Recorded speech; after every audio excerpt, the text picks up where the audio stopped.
నిర్మల్ జిల్లా బాసర వద్ద గోదావరి వరద తీవ్ర నష్టాన్ని మిగిల్చింది. గతంలో ఎన్నడూ లేని విధంగా గోదావరి భయంకర స్థితిలో బ్రిడ్జిని తాకుతూ ప్రవహిస్తోంది. గోదావరి ఉగ్రరూపంతో ప్రవహించడంతో బాసర పరిసర ప్రాంతాలు జలమయమయ్యాయి. అమ్మవారి క్షేత్రం సమీపంలోని షాపులు, లాడ్జీలు, పంట పొలాలు నీట మునిగాయి. వరదల నుంచి బాసర పూర్తిగా తేరుకోవడానికి మరికొంత సమయం పట్టనుందని అధికారులు చెబుతున్నారు. బాసరలో గోదావరి వరద బీభత్సంపై 10 టీవీ గ్రౌండ్ రిపోర్ట్.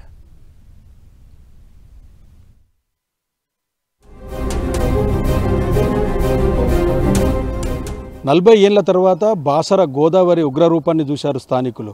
ఒక్కసారిగా ఎగువన మహారాష్ట్రలో కురిసిన భారీ వర్షానికి బాసర గోదావరి తన ప్రతాపాన్ని చూపించిందని చెప్పుకోవచ్చు. పూర్తిగా గ్రామంలోకి, అటు హోటళ్లలోకి, షాపుల్లోకి నీరు చేరి పూర్తి స్థాయిలో స్థానికులంతా కూడా నష్టపోయిన పరిస్థితి. బాసర గోదావరి మిగిల్చిన కన్నీటి కష్టాలేంటి, స్థానికులు ఎదుర్కొన్న సమస్యలేంటి, ప్రస్తుతము బాసరలో ఉన్న పరిస్థితి ఏందన్నది ఈరోజు గ్రౌండ్ రిపోర్ట్లో చూద్దాం.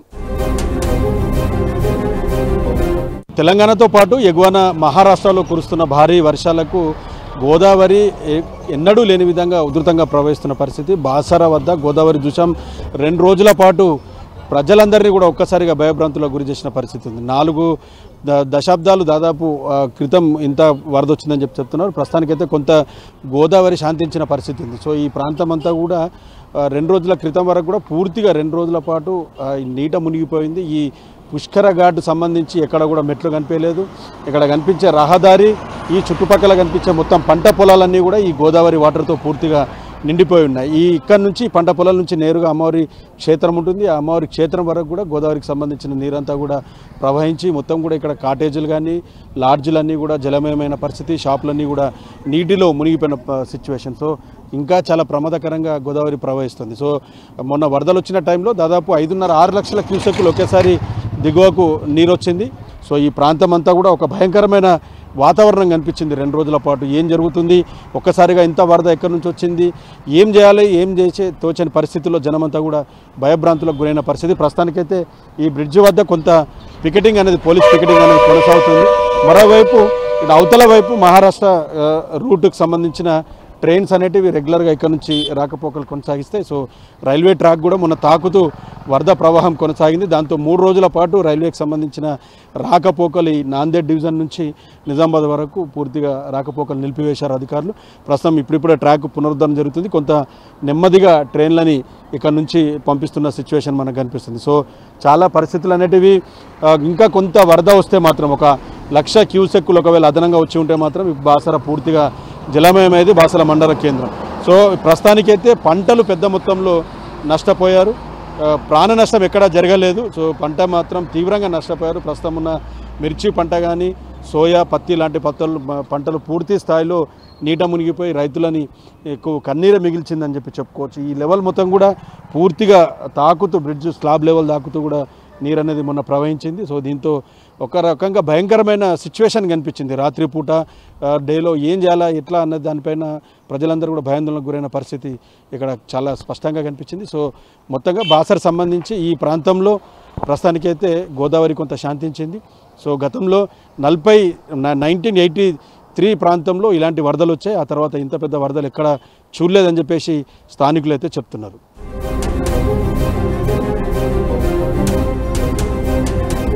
గతంలో ఎన్నడూ లేని విధంగా బాసర గోదావరికి వచ్చిన వరదలు తీవ్ర విషాదాన్ని నింపినాయని చెప్పుకోవచ్చు. ప్రాణ నష్టం జరగకుండా ఆస్తి నష్టం చాలా పెద్ద మొత్తంలో జరిగిందని చెప్పుకోవచ్చు. ఈ బాసర క్షేత్రంలో కేవలం పండుగల సమయంలో, అమ్మవారి క్షేత్రంలో ఉత్సవాల సమయంలోనే కొంత భక్తుల రద్దీ ఉంటుంది. దానికి అనుగుణంగానే ఈ చిన్న చిన్న షాపుల వాళ్ళంతా కూడా తమ వ్యాపారాన్ని, తమ జీవితాల్ని, కుటుంబాల్ని నెట్టుకొచ్చే పరిస్థితి. కానీ ఒక్కసారిగా వచ్చిన వరదతో పూర్తిగా ఈ షాప్స్ అన్నీ కూడా దెబ్బతిన్న పరిస్థితి ఉంది. అన్నీ కూడా చిన్న చిన్న ఐటమ్స్. సో షాప్స్ అయితే తీవ్రంగా నష్టపోయాయని చెప్తున్నారు. దాదాపు 30 షాపులకు పైగా నీళ్ళు వచ్చాయి. దాంతోపాటు లాడ్జులు కూడా చాలా వరకు ఈసారి నీట మునిగాయి. ఆ లాడ్జుల్లో ఉన్న ఒక 11 కుటుంబాలని SDRF సంబంధించిన బృందాలు బోట్ల సహాయంతో వాళ్ళందరినీ కూడా కాపాడిన పరిస్థితి. గతంలో బాసర్లో ఎలాంటి సిచ్యువేషన్ లేదు. సో కొంతమంది షాప్స్కి సంబంధించిన వాళ్ళు ఉన్నారు. వాళ్ళ ఏం షాప్ అండి మీది?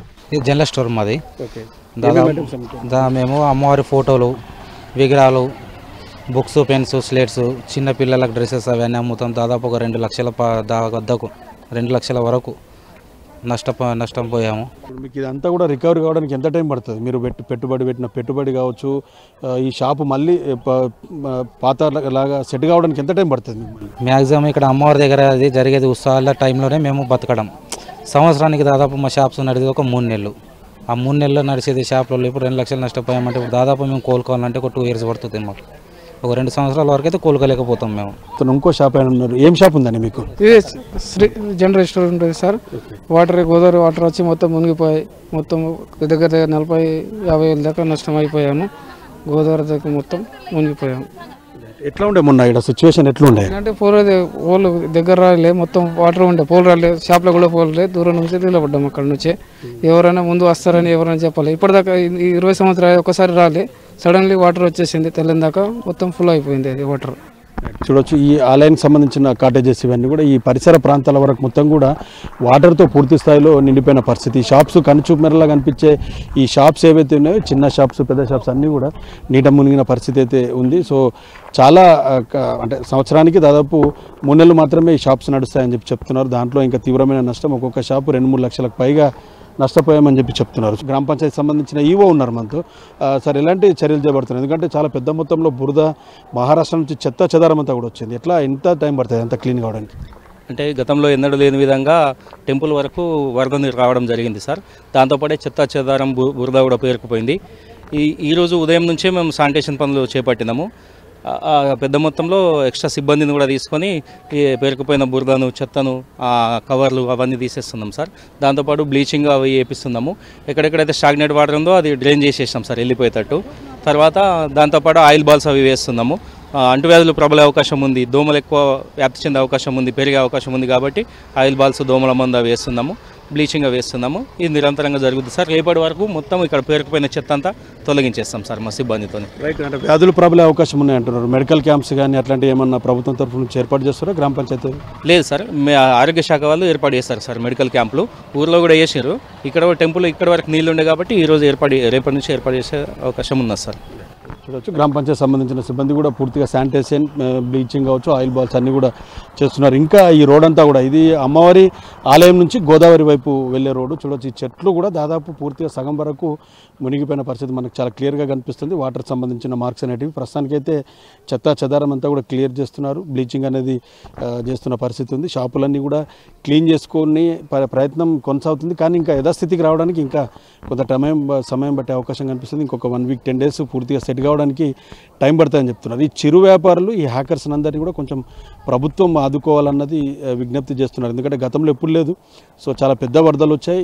సో వాళ్ళంతా కూడా నష్టపోయిన పరిస్థితుల్లో కొంత వాళ్ళంతా ప్రభుత్వం సహాయం చేయాలన్నది ఎదురు చూస్తున్నారు. ఇప్పటివరకు అయితే ఎలాంటి సర్వేలు చేయలేదని చెప్తున్నారు. సో తక్షణమైతే ఈ శానిటేషన్ కార్యక్రమంతో పాటు కొంత హెల్త్ క్యాంపులు ఏర్పాటు చేయడంలో నిమగ్నమయ్యారు. బాసర అమ్మవారి క్షేత్రానికి భక్తులు కూడా కొంచెం తగ్గిన పరిస్థితి ఉంది. సో ఈ వరదల కారణంగా భక్తులు కూడా దూర ప్రాంతాల నుంచి వచ్చే వాళ్ళు కూడా ఎవరు కూడా పెద్ద కనిపించట్లేదు. కాబట్టి ఈ శానిటేషన్కి సంబంధించిన వర్క్ అనేది కొంత ఈజీగా అయిన పరిస్థితులు అయితే కనిపిస్తున్నాయి.